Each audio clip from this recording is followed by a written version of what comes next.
اللہ نے میرے نبی کو خاندانی طور پر وہاں پہنچایا جہاں کو نہیں جا سکتا. پھر آپ کی ذات کو اتنا حسن بخشا.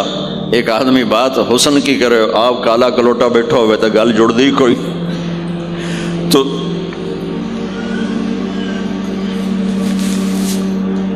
آپ تشریف لے جا رہے تھے ہجرت کر کے، تو راستے میں ایک رابغ ایک جگہ آتی ہے، وہاں بھوک لگی، پیاس لگی، وہ کھانے کا سامان تھا نہیں، تو ایک بڑھیا عورت کا خیمہ دیکھا. وہاں پہنچے تو کہا ماں جی کچھ کھانے کو ملے گا؟ میں کہا بیٹا قحط کا زمانہ ہے، کچھ نہیں ہے. تو ایک مریل بکری کھڑی تھی وہاں، بالکل چمڑا تے ہڈی. ہم نے کہا میں اس سے دودھ نکال لوں؟ ان کا بیٹا یہ تو بن بیاہی بکری ہے اور ماس اس کے اوپر نہیں ہے، یہ کیا دودھ دے گی؟ کب آپ اجازت دو. ان کا لے لے. چونکہ غیر فطری کام ہو رہا تھا تو لہٰذا اس نے آپ کو غور سے دیکھا کہ یہ کون ہے جڑا ایو جی بکری جو دودھ کڈو ہے. لہٰذا آپ کیسے دیکھنے لگی. تو آپ نے بکری کو کھینچا اور اس کے تھنوں کو ہاتھ لگایا، وہ نیچے لٹک گئے اور ایک پورا ڈول دودھ سے بھر دیا. بکری سے یہ گلاس بھی نہیں بھرتا بکری کے دودھ سے، لیکن وہ پورا ڈول بھر دیا. اپنے تینوں ساتھیوں کو پلایا، پھر خود پیا. پھر دوبارہ دودھ نکال کے پورا ڈول بھر کے اس اماں کو دیا، چلے گئے.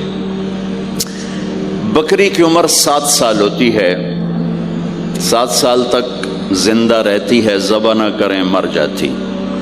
یہ بکری 22 برس زندہ رہی اللہ کے نبی کے ہاتھ لگنے کی برکت سے. 22 برس اس بکری نے عمر پائی. جب شام کو اس کا خامد آیا، وہ کہنے لگا اے دودھ کتھو ہے؟ وہ کہنے لگی ایس بکری چو ہزا گیا کملی ہو گئی، اتھو دودھ کتھو آ گیا؟ ہزا گیا اسے چو آیا، ہزا گیا بڑی عقل دا علاج کرو، یہ کتھو آ گیا؟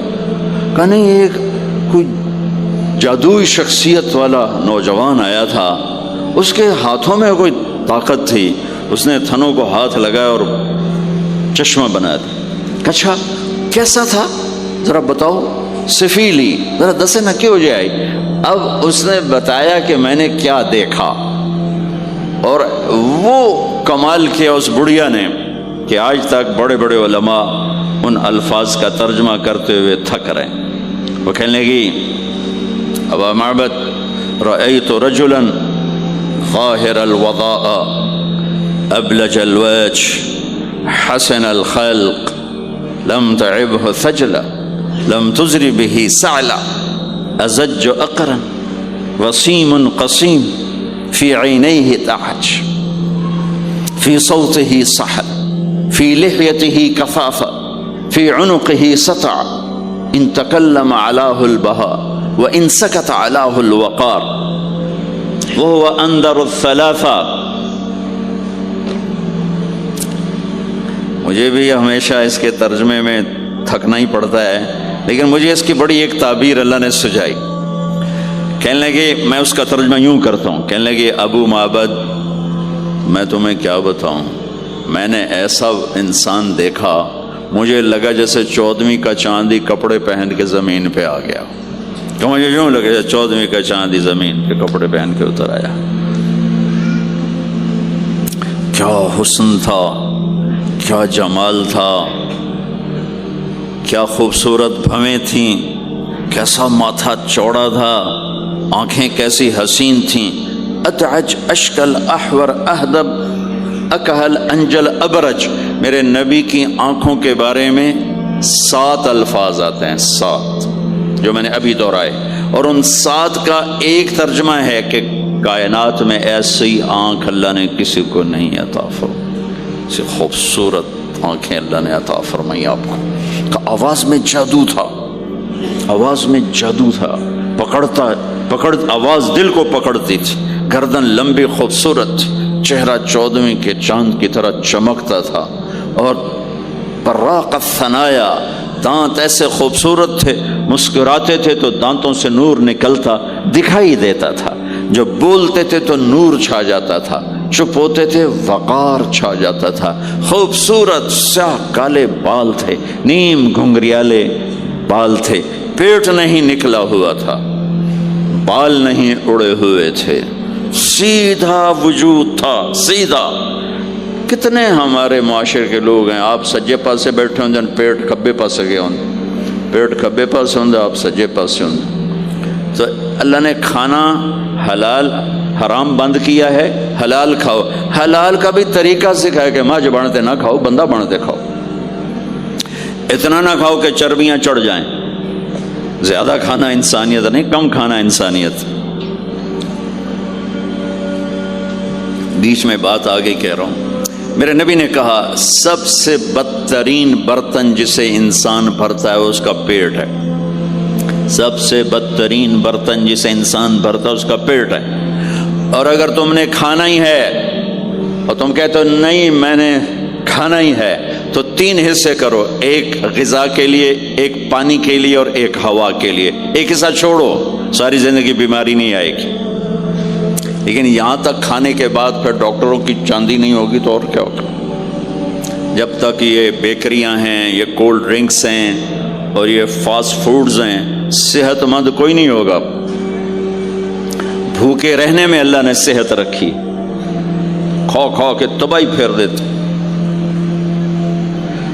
میٹھا کھانے سے شوگر نہیں ہو رہی، زیادہ کھانے سے شوگر ہو رہی، دبا کے کھانے سے شوگر ہو رہی۔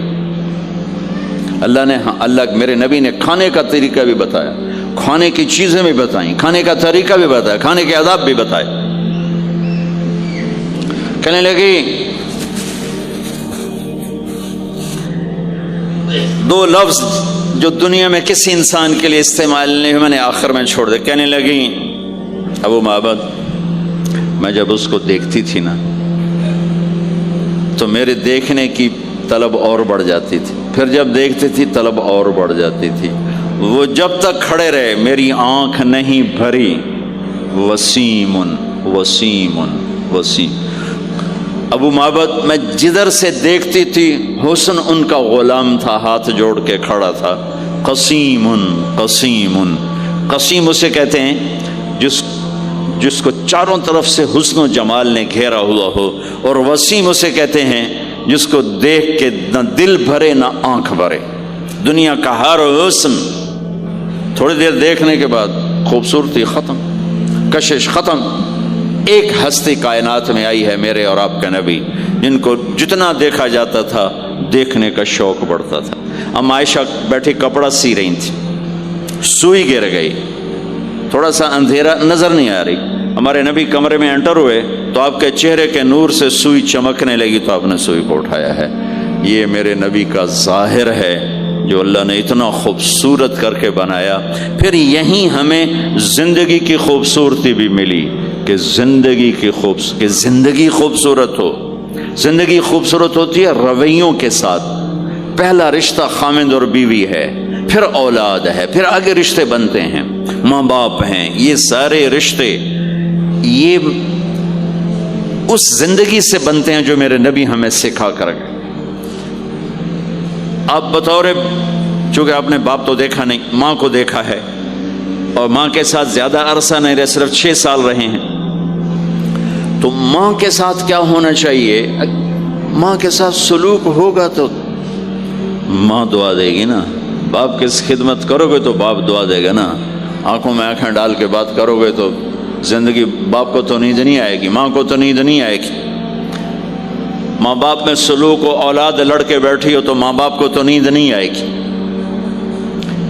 بیوی بدتمیزی سے بات کرے تو خامند کے نیند اڑ جائے گی، خامند بدتمیزی کرے تو بیوی کی نیند اڑ جائے گی۔ تو یہ کہاں سے زندگی ملے گی؟ میرے نبی کے دروازے پر جاؤ، وہاں پتہ چلے گا کہ زندگی کیسے گزاری ہے۔ تو آپ نے اپنی اس تمنا کا اظہار کیا، کاش میری ماں زندہ ہوتی تو میں اس کی ایسی خدمت کرتا۔ میں عشاء کی نماز کے مصلی پہ کھڑا ہو کر ہاتھ باندھے سورۃ فاتحہ پڑھ رہا تھا، الحمدللہ رب العالمین۔ ادھر سے میرے گھر سے آواز آتی، محمد، میری ماں مجھے پکارتی محمد، تو میں نماز توڑ کے کہتا لبیک یا اماں، ماں جی میں حاضر ہوں، ماں جی میں حاضر ہوں۔ زندگی کو خوبصورت بنانے کا ماں باپ کے لیے طریقہ کہ اولاد ماں باپ کی آنکھوں کی ٹھنڈک بنے. یہ بچے ہمارا سب سے قیمتی سرمایہ، اور انہی پر سب سے بڑا ظلم ہوتا ہے. سب سے بڑا ظلم ہے آج کے ماں باپ کا 3 سال کے بچے کو اسکول ڈالنا. سب سے بڑا ظلم ہے. وہ روتا ہوا جاتا ہے، روتا ہوا آتا ہے، اور ماں باپ سے اس کی محبت کی تار کٹتے جاتے ہیں، کٹتے جاتے ہیں، کٹتے جاتے ہیں. 7ویں سال میں وہ بدتمیز ہوا پڑا ہوتا ہے. اب مائیں پریشان ہیں، بچے بدتمیز ہیں، بچے بدتمیز ہیں، کیونکہ ماں نے گود نہیں دی. جو ٹائم ماں نے دینا تھا وہ دے دیا اسکول کو. اور ہمارے اسکول کاروباری ادارے ہیں، علمی ادارے نہیں ہیں، کاروباری ادارے ہیں. میرے ملک کا یہ روگ ہے کہ یہاں کا وکیل بھی کاروباری ہے، یہاں کا ڈاکٹر بھی تاجر ہے، یہاں کا وکیل بھی تاجر ہے، یہاں کا جج بھی بک جاتا ہے، اور یہاں کا اسکول اور کالج بھی کاروبار ہے. 3 سال کا بچہ جب ماں باپ سے دور ہوتا ہے، روتا ہوا جاتا، روتا ہوا آتا، تو وہ ماں باپ سے دور ہو جاتا ہے. اس کے اندر نفرت پیدا ہونی شروع ہو جاتی.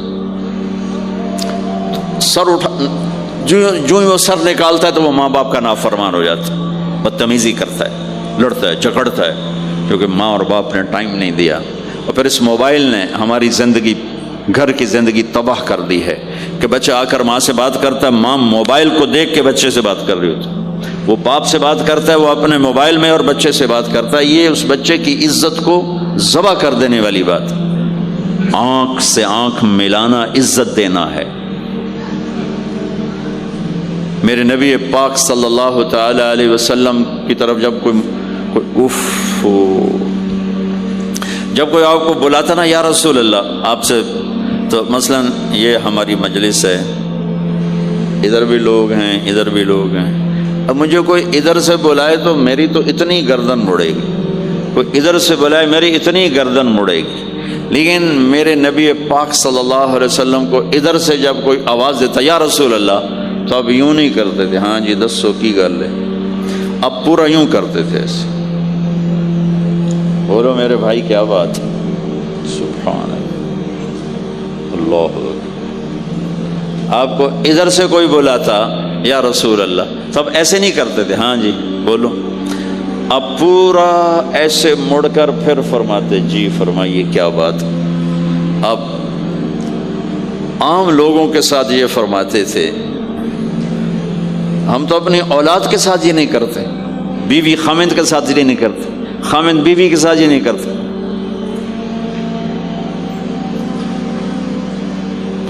تو وہ ایک گیپ پیدا ہو جاتا ہے، ایک فاصلہ پیدا ہو جاتا ہے. تو میرے نبی نے بتایا کہ ماں باپ کے ساتھ کیا کرنا ہے.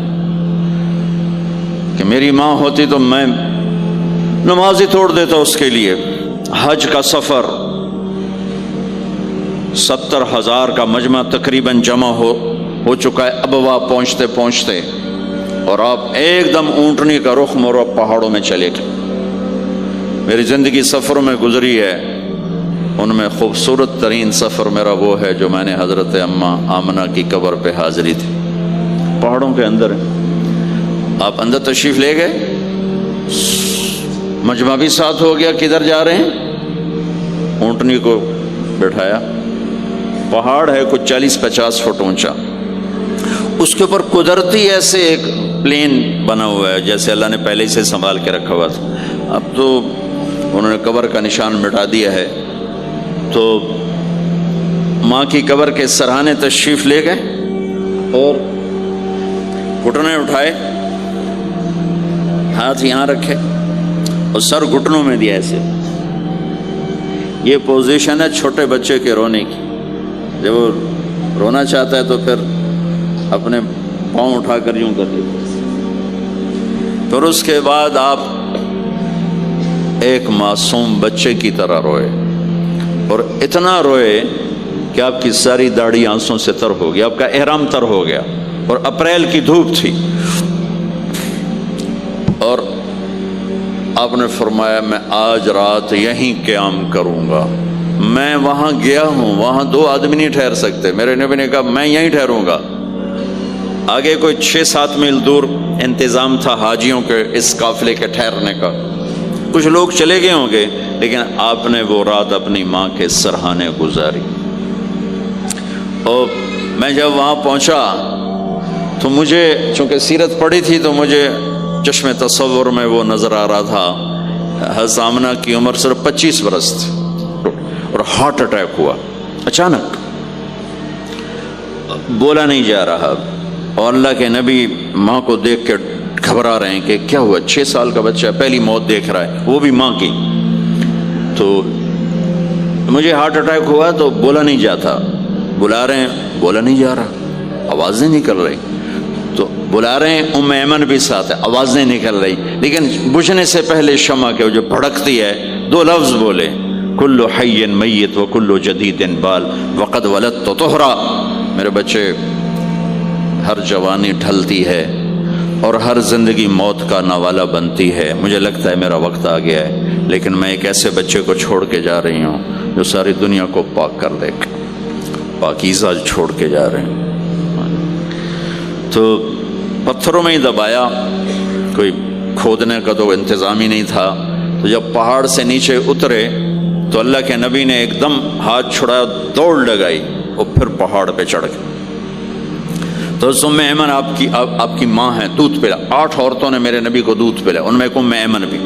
وہ جب پیچھے گئیں تو ایسا منظر تھا جس کو دیکھ کر شاید زمین بھی رو رہی ہوگی اور آسمان بھی اور ابوا کے پہاڑ بھی. آپ ماں کی قبر پر ایسے لپٹ ہوئے اپنے سینے کو پتھروں کے ساتھ اور یوں دونوں ہاتھوں سے پتھر لیے ہوئے تھے.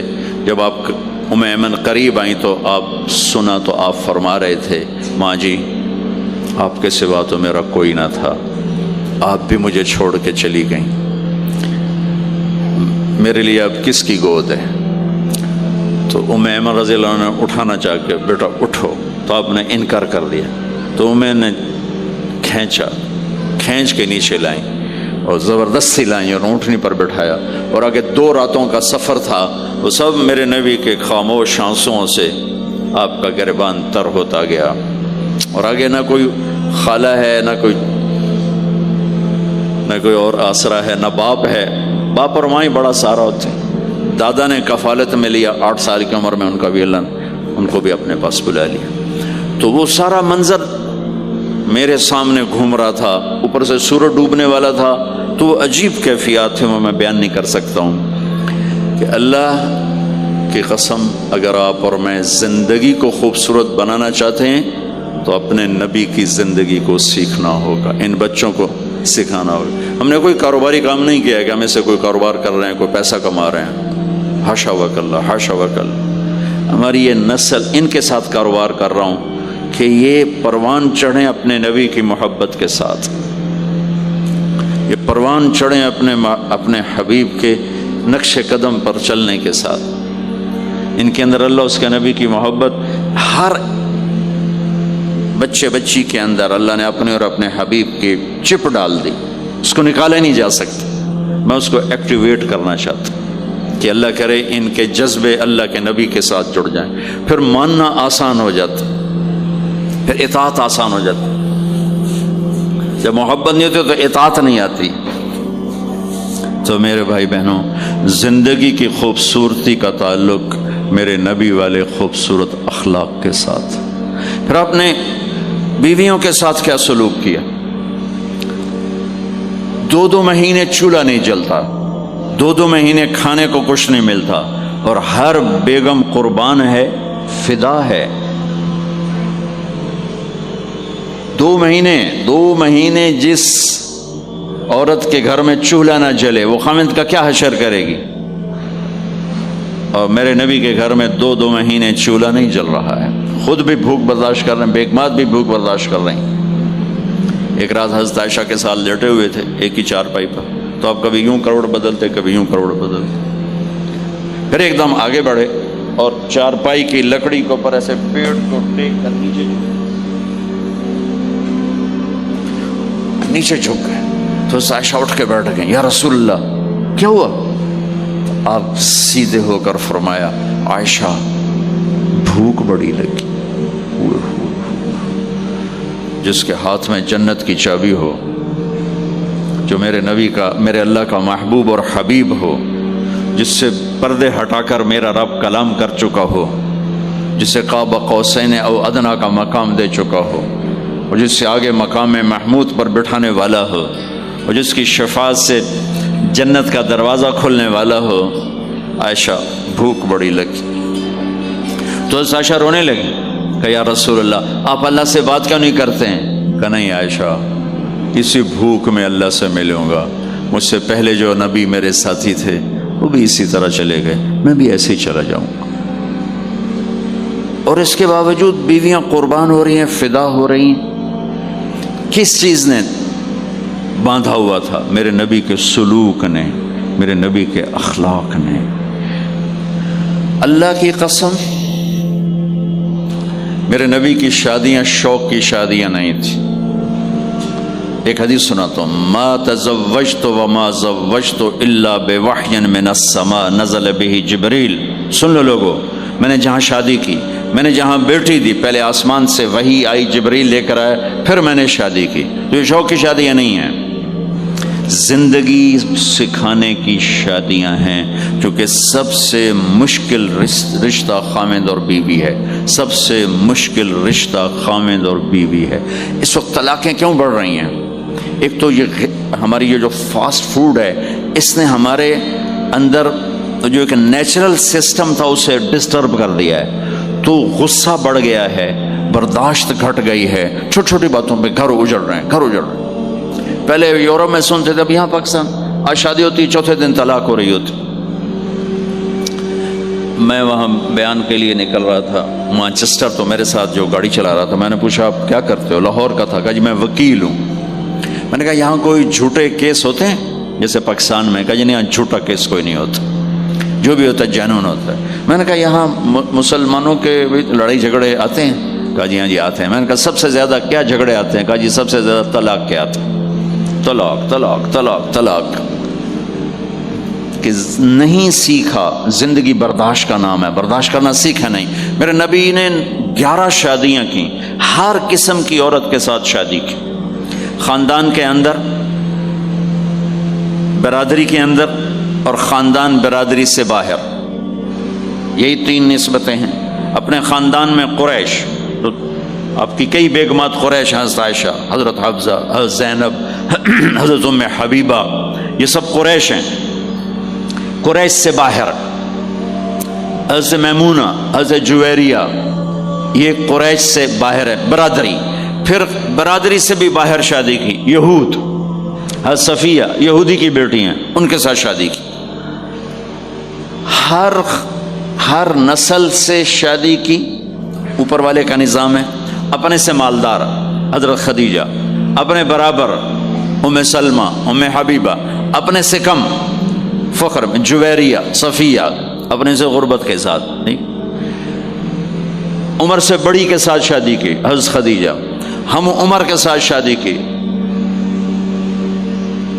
حضرت سودا، عمر سے کم سے شادی کی حضرت عائشہ، بیوہ سے شادی کی حضرت خدیجہ، مطلقہ سے شادی کی حضرت زینب، کماری سے شادی کی حضرت عائشہ۔ جتنی بھی نسبتیں کسی عورت کی بن سکتی ہیں، ان سب میں اللہ نے آپ کو استعمال کر کے زندگی گزارنے کا طریقہ سکھایا۔ تیز مزاج کے ساتھ شادی کی حضرت حفصہ رضی اللہ تعالیٰ عنہ، مزاج میں تیزی تھی۔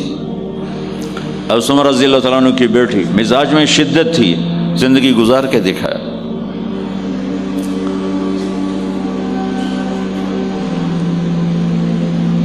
ایک آپ کو حدیث سناتا ہوں، اللہ کی قسم صرف ہمیں سکھانے کے لیے۔ جس ہستی نے اللہ کو آنکھوں سے دیکھ لیا ہو، اس کے لیے عورت کیا چیز ہے، دنیا کیا چیز ہے۔ میرے نبی کا معراج کے بعد دنیا میں واپس آنا سب سے بڑا مجاہدہ اور قربانی ہے۔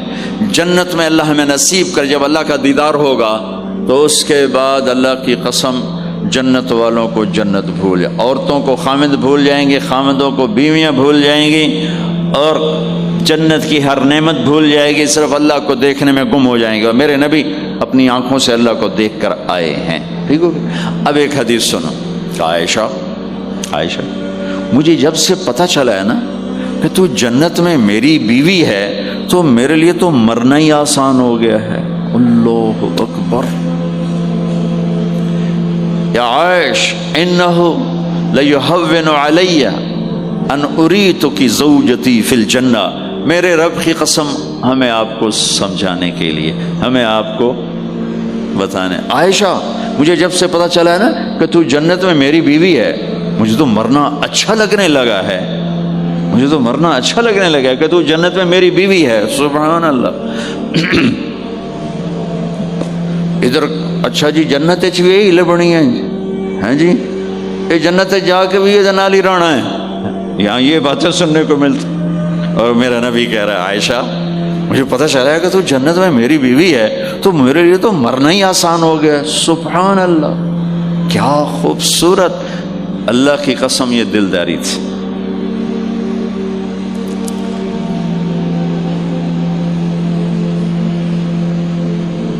سب سے مشکل رشتہ خامند اور بیوی ہے، سینکڑوں آیات اس کے لیے اللہ نے اتاری، ماں باپ کے لیے چند آیات، اولاد کے لیے چند آیات، بہن بھائیوں کے لیے چند آیات ہے، خامند اور بیوی کے لیے قرآن پڑا ہے، پوری سورت اتاری ہے اور سینکڑوں آیات اتاری، چونکہ ایک اس رشتے کی اہمیت، ایک اس کی نزاکت اور کمزوری کہ کوئی رشتہ ٹوٹتا نہیں سوائے خامند اور بیوی کے۔ میں ماں کا بیٹا ہوں، باپ کا بیٹا ہوں، اچھا ہوں یا برا ہوں، انہی کا ہوں،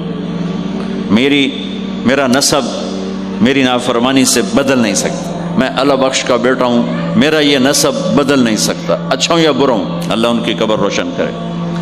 خامند اور بیوی کا رشتہ ایک بول پہ ٹوٹ جاتا ہے، ایک بول پہ ٹوٹ جاتا ہے، اس لیے اس کو بچانے کے لیے آیات آیات آیات، اور میرے نبی کی شادیاں کہ کس طرح ایک گھر کو لے کے چلتے ہیں، کس طرح ہر مزاج کی عورت کے ساتھ سلوک کرتے ہیں۔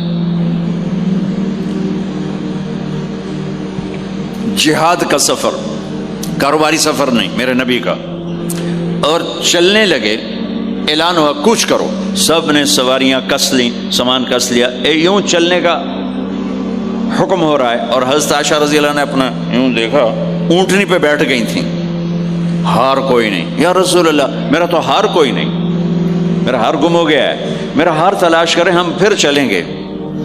تو میرے نبی کہتے تو وڈی آئی نواب زادی، میں جہاد تے بہ جانا تینوں ہار دی پائے گی، چل اگو لگ۔ میرے نبی نے کہا چلو بھائی عائشہ کا ہار تلاش کرو۔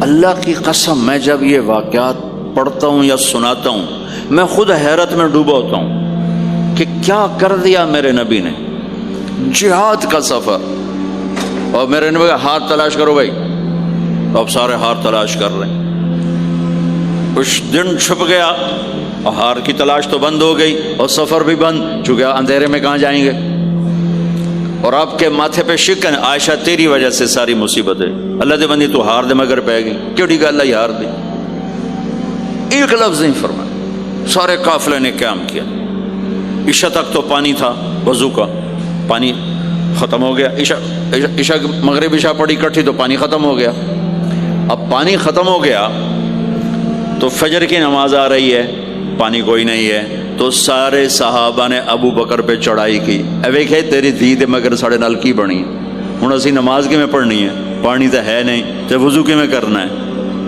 اب ابو بکر کو غصہ چڑھا، اس ایک دم، وہ تو باپ تھے، وہ گھس گئے خیمے میں، آگے دیکھا تو اللہ کے نبی اما عائشہ کی گود میں سر رکھ کے سوئے ہوئے تھے، اور اما جی ایسے بیٹھی تھی، آپ کو سارا دیکھ رہی ہوں، اب بولیں تو خطرہ ہے آنکھ کھل جائے گی، اور غصہ بھی چڑھا ہوا ہے، باپ بھی ہیں، تو اب مجھے دیکھو کیا کر رہے تھے۔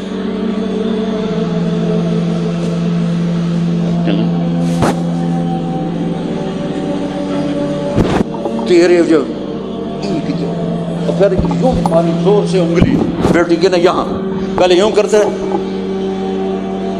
پھر ایسے ماری زور سے، وہ کہنے کہ میں ایسے سخت ہو گئی تاکہ میں ایسے نہ ہوں کہ اگر میں تھوڑا حرکت کی تو اللہ کے نبی کی آنکھ کھل جائے گی، تو ماری گیا ٹھا ٹھا ٹھا، وہ منہ سے کہہ رہا،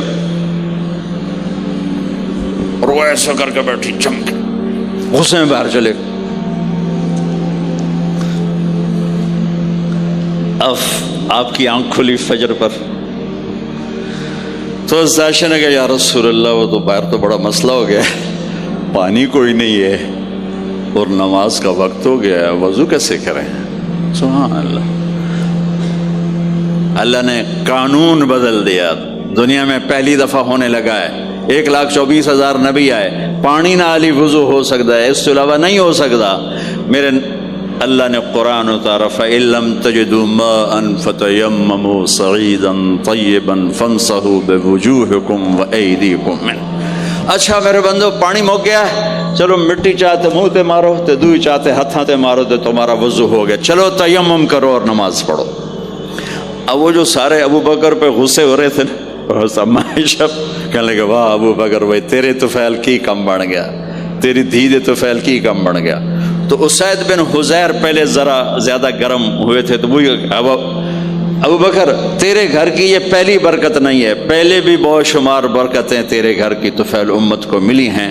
تو اللہ نے تیمم کی آیت اتار دی، حضرت عائشہ کو ڈانٹ پلانے کی آیت نہیں آئی کہ میرے نبی تیری بیگم کے ہار کی وجہ سے میرے دین کا کام رک گیا اور میرے بندوں کی نماز خراب ہو گئی اور ان کو پانی سے محروم ہونا پڑا۔ میں قربان جاؤں اپنے رب پر، اپنے حبیب پر، اس ماں عائشہ پر، دنیا کی واحد عورت ہے جس کے سینے پر سر رکھ کر کسی نبی نے جان دی ہو۔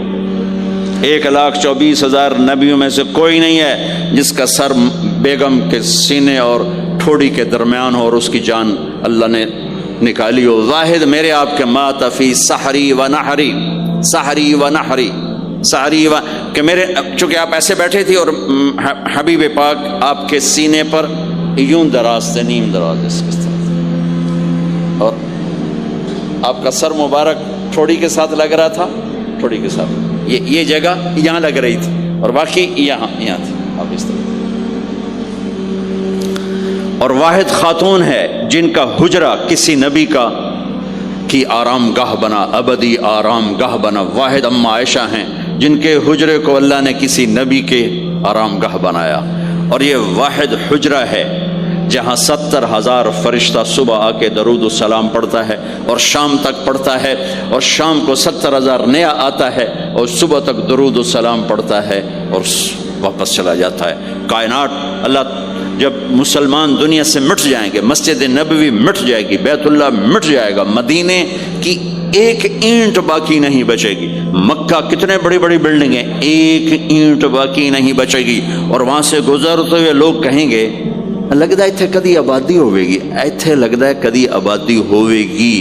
یہ زبانوں پہ ہوگا جب سارے نشان مٹ جائیں گے، اس وقت بھی 70,000 فرشتہ آ کے درود و سلام صبح سے شام تک پڑھے گا اور شام سے صبح تک پڑھے گا۔ یہ واحد میں خاتون ہیں عائشہ بنت ابی بکر جن کو اللہ نے یہ عزت بخشی، اور یہ واحد خاتون ہیں جب ان کے اوپر تہمت لگی، حضرت یوسف علیہ السلام پہ تہمت لگی تو بچے نے گواہی دی، حضرت مریم پہ تہمت لگی بیٹے نے گواہی دی، اور اماں عائشہ پہ تہمت لگی تو اللہ نے گواہی دی کہ میں گواہ ہوں، اللہ گواہ بن کے آئے۔ تو اللہ نے کہا تیمم کرو بھائی، سارے خوش ہو گئے، سارے خوش ہو گئے۔ تو حضرت عائشہ نے کہا یا رسول اللہ اب میرا ہار چھوڑ دیں، اب چلیں۔ تب آپ نے کہا چلو بھائی کوچ کرو۔ اس سے زیادہ کوئی دلداری کا واقعہ پیش کر سکتا ہے؟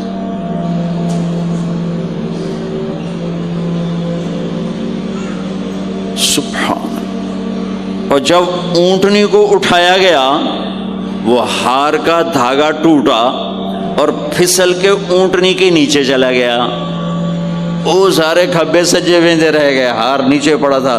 جب اونٹنی کو اٹھایا تو ہار نیچے سے نکلا، تو صاحب نے کہا لے بھی عائشہ ہے تیرا ہار بھی لب گیا۔ یہ دلداری ہے میرے نبی کی، یہ ہمیں سکھایا۔ کہیں عورتوں کی بدتمیزی بھی انتہا کو پہنچی ہوتی ہے اور وہ اپنے گھر اجاڑ دیتی ہیں اپنی زبان کی شدت کی وجہ سے، اپنی بد اخلاقی کی وجہ سے، لیکن کوئی زیادہ معاملہ مردوں کی طرف سے خراب ہوتا ہے تو شریعت نے بھی اس کو زیادہ بیان کیا اور میرے نبی نے بھی اس کو اجاگر کیا۔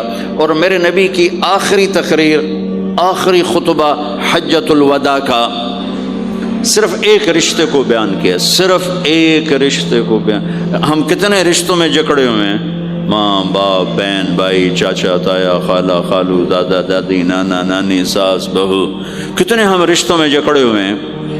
میرے نبی نے صرف ایک رشتے کا حق بیان کیا، استوصوا بالنساء خیرا، میں تمہیں تمہاری بیویوں کے بارے میں وصیت کر رہا ہوں، ان کے ساتھ اچھا سلوک کرنا۔ صرف ایک رشتے کو بیان فرمایا،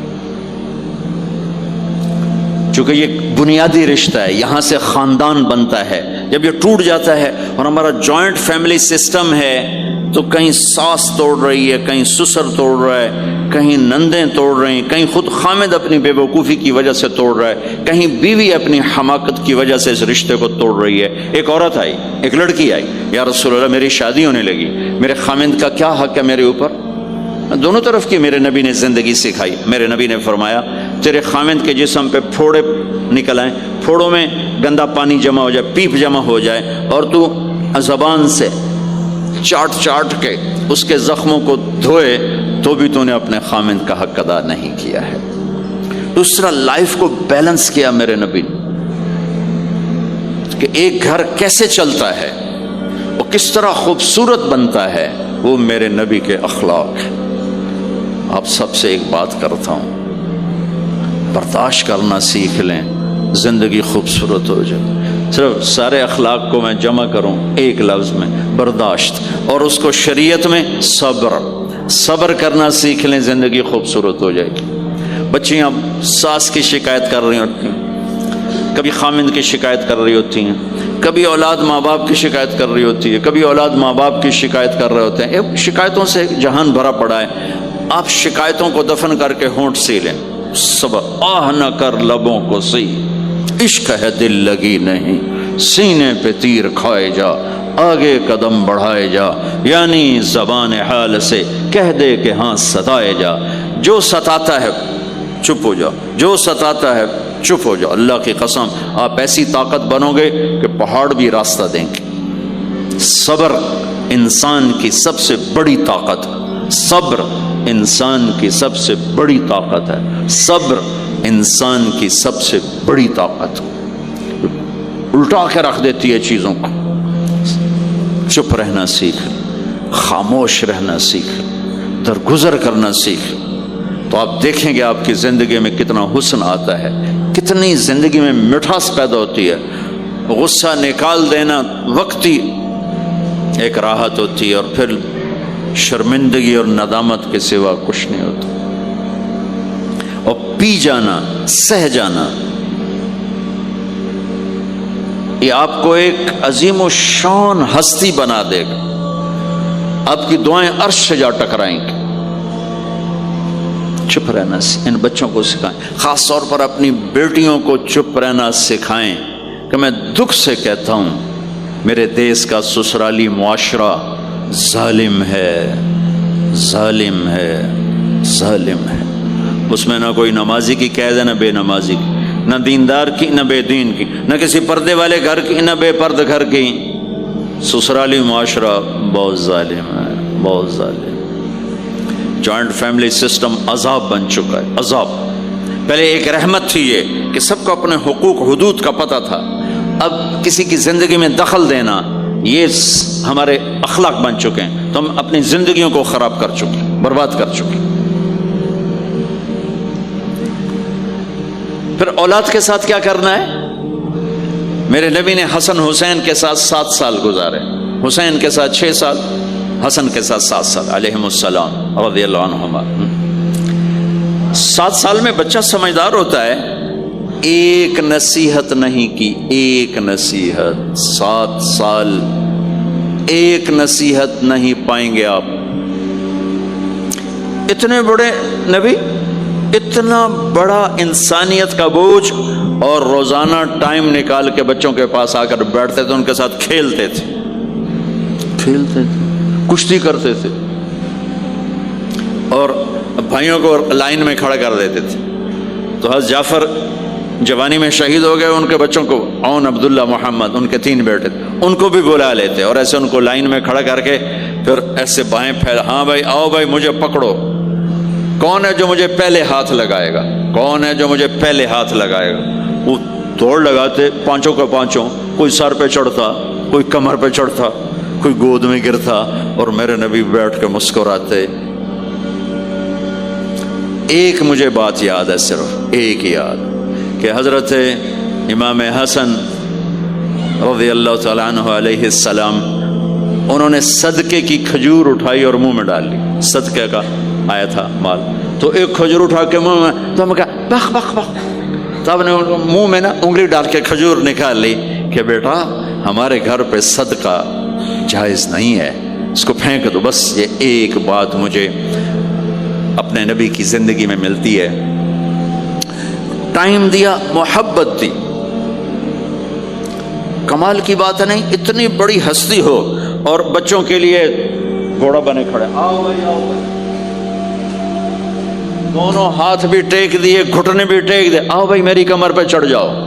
ان کو کمر پہ چڑھایا اور پورے کمرے میں چکر لگا رہے ہیں، چکر لگا رہے ہیں، اور پھر ان سے کہہ رہے ہیں تمہارا اونٹ کیسا؟ اونٹ متیا سواری کو کہتے ہیں، لیکن عام طور پر متیا عربی میں اونٹ کے لیے بولا جاتا۔ تو پوچھتے بچوں تمہاری سواری کیسی ہے؟ پھر دونوں بھائیوں کو اتار دیتے اور نواسی حضرت زینب ان کو اٹھاتے اور اپنی کمر پہ بٹھا کر کمرے میں چکر لگا رہے ہیں، چکر لگا رہے ہیں، چکر لگا رہے ہیں۔ یہ مائیں روز ٹھوکی کھلوتی، ایدو تھپڑ ایدو تھپڑ ایدو تھپڑ ایدو تھپڑ۔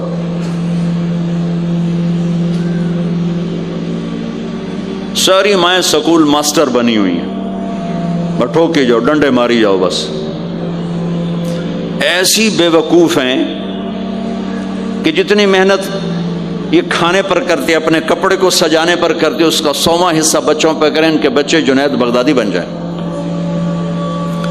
ایک سکول کے حوالے کیا 3 سال کی عمر، پھر ٹیوٹر کے آتے، ٹیوٹر کے حوالے، اکیڈمیوں کے حوالے، اس کے پتر ان کے روبوٹ ان کدی یہیں بھجے جاندے، ان کدی یہیں بھجے جاندے، ان کدی یہیں بھجے جاندے۔ اے آیا کہ بی آیا، اے بی سانو آپ برباد کیتا ہے۔ آہا، اور سنو، چلو یہ تو گھر کی بات ہے نا۔ ایک دفعہ حسن حسین کی کشتی کرواتے تھے، آؤ بھائی کشتی کرو بھائی۔ ایک دن کا واقعہ نہیں، یہ آئے دن کا واقعہ ہے، لیکن ایک واقعہ کہ حسن حسین کی کشتی ہو رہی، حسین چھوٹے تھے، حسن بڑے تھے، تو حسن دبا رہے ہوں گے حسین کو، تو آپ حضرت حسین کو شاباش شاباش حسین، ای ہے حسین، ای حسین، یعنی حسین زور لا، حسین زور لا، شاباش شاباش۔ اماں بول پڑی، فاطمہ جنت کی سردار، یا رسول اللہ آپ ساری شاباش حسین کو دیے جا رہے ہیں، حسن کو نہیں دے رہے۔ ہم نے کہا فاطمہ یہ جبریل میرے پاس کھڑا ہوا ہے، یہ بھی حسین کو شاباش دے رہا ہے، تو اس کے پیچھے میں بھی حسین کو شاباش دے رہا۔